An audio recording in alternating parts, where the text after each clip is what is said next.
Hey guys, welcome back to my channel. This is going to be the part 2 of my video series on how I helped my clients Misty and JoAnna sell both of their homes and purchase a new construction home in a 6-month timeline. If you missed the first video about JoAnna's home selling journey, be sure to check it out to understand how I was able to help her overcome a few obstacles and get to the closing table successfully. Personally, I love making these kinds of videos because not only do I get to celebrate my clients and share their stories, but I also get to give you some insight on how no two real estate transactions are the same. No matter what the circumstances are, there will always be challenges and hangups along the way, and very few actually go from start to finish easily. But what's really important to me is that my clients know wholeheartedly that I am there to advocate for them, negotiate for them, and help them get to the closing table successfully. So, like I said, today's video will focus on Misty and the sale of her home. If you watched the first video, you know that JoAnna successfully sold her home in Tomball and moved in with her fiance Misty while their new construction home was being completed. Now, Misty's home was in Montgomery, and her neighborhood is directly across from Lake Conroe. If you're not familiar with this area in Northwest Houston, you have to check it out because Lake Conroe is a huge lake. It's got tons of restaurants, shopping, dining, recreation, and it's really geared towards people who like nature and love outdoor living. Once JoAnna moved in and got settled, we had a pizza and beer night where we got to eat and drink and start the process of helping Misty declutter and depersonalize her home. A few days later, I came back and took a few hours to lightly stage the home. Misty is actually a high school art teacher, so she had a lot of really cool and unique pieces for furniture and decor, and that really helped the staging process. After the staging was done, we had Joshua with Sunblind Media come by and take the listing pictures. This is the same photographer who took pictures for JoAnna's home, and he did such a great job. Because of the location of Misty's home, he even took drone shots to show off how close her home was to Lake Conroe and what all of the neighborhood amenities looked like. Once again, I cannot tell you how great of a job he did with both of these listings. If you ever need a great photographer in the Houston area, be sure to hit up Joshua with Sunblind Media. I've linked his information in the description below. Once I got the pictures back, I created the MLS listing and we started accepting showings. We listed Misty's house on April 20th, and within 4 days, we had 2 offers. The first offer was $10,000 less than list price, and the other was right at list price. We did a little bit of negotiating back and forth, and on April 24th, we executed a contract.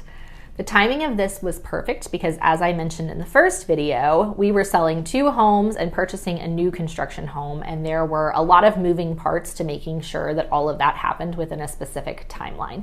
There are a lot of things that can go wrong from contract to close, and it was really important to make sure that nothing fell through so that we were able to sell this other home and have them close on their new construction home at the end of June. So once we went under contract, the buyer did have a 7-day option period, and during that time, an inspection was performed. The buyers essentially wanted Misty to have the home and the floors professionally cleaned. Then there were some other small details that we were able to work out, but one of the really big things about this amendment was that the buyers wanted Misty to address the issue of drainage in the backyard. Now, this issue actually is something that my client dealt with while she lived in the home, and during that time, she did spend a good chunk of money to get the problem solved. So we were a little bit shocked when this popped up on the inspection report, but I always tell my clients, like, don't be shocked at anything that pops up because that's the job of an inspector, is to find things that may not be working properly or could be deficient so that the buyers know what they're getting into. So the problem was not that there was a drainage issue. The problem was that the amount that the buyers were asking for was a really large amount. So I actually have a lot of great relationships with different people in the real estate industry. I've got lender partners, I've got inspectors, I've got photographers, and then even after you move in, I've got all sorts of people. So luckily, I had a professional landscaper that I work with who was able to come out like the next day and give an estimate to Misty so that she could kind of get an idea of, you know, how much it would be. And the number that he gave her was significantly less than what the buyers had gotten an estimate for. So of course, this is the job of real estate agents, right? So I get back to her and tell her the estimate that we got, and she really wanted to get somebody else out there to give us a third estimate just to double check. And she was doing a great job of representing her clients, but Ultimately, what happened was she wasn't able to get somebody out there in time before their option period ended, and she did not send me an amendment to extend the option period. That is something that you can do, but it did not happen in this situation. So the buyer's agent and I negotiated back and forth until we came to a number that worked best for both of our clients and helped the transaction move into pending status. So normally when you move into pending status, there can still be things that fall through. We're talking things like buyer financing falling through, the appraisal coming in low, or there being some kind of hang up with the title search. But most of the time, it's a pretty easy process to get from pending to the closing table. However, in this particular situation, I did get a phone call from a lender who informed me that she was going to be taking over the loan for the buyers. She had found out that the buyer's original lender was not answering their questions, they were not returning phone calls, and unfortunately, they were past their financing contingency. In every real estate contract, there is an option for the buyer to select a financing contingency if any part of the home is being financed by a lender.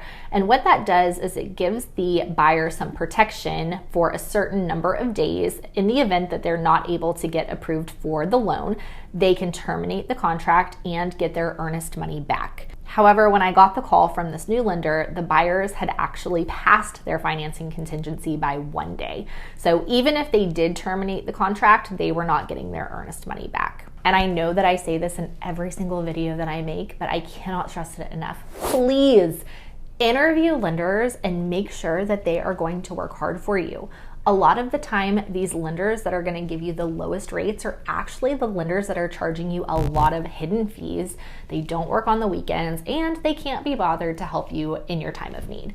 I do have a list of amazing lenders that I work with, and I have listed them in the description. And the buyer's new lender that helped out with this transaction is actually on my lender list as well, because she did an amazing job and I was so impressed with her and how she helped those buyers. This new lender learned that the buyers were being charged a lot of extra money from the original lender and that they were hardly going to have any money left over after closing. So what this lender did was find a way to adjust the terms of the contract where the buyers increased the purchase price and Misty would give back that adjusted price to the buyers at closing. Essentially, it was a wash, but it was also a way to get everyone to the closing table successfully. So on May 25th, Misty made it to the closing table and signed all of the paperwork to transfer ownership over to the buyers. Luckily, she was able to stay in her home for a few days after closing as part of a leaseback in the contract. And the next few days were filled with Misty and JoAnna wrapping up the school year, packing up their home, having it professionally cleaned, and moving into their new construction home. In the third and final part of this video series, I will walk you through Misty and JoAnna's new construction process from start to finish. If you enjoyed this video, please take a second to like, comment, and subscribe to my channel. Let me know what part of this story resonated with you. And as always, thanks for watching, and I'll see you in the next video.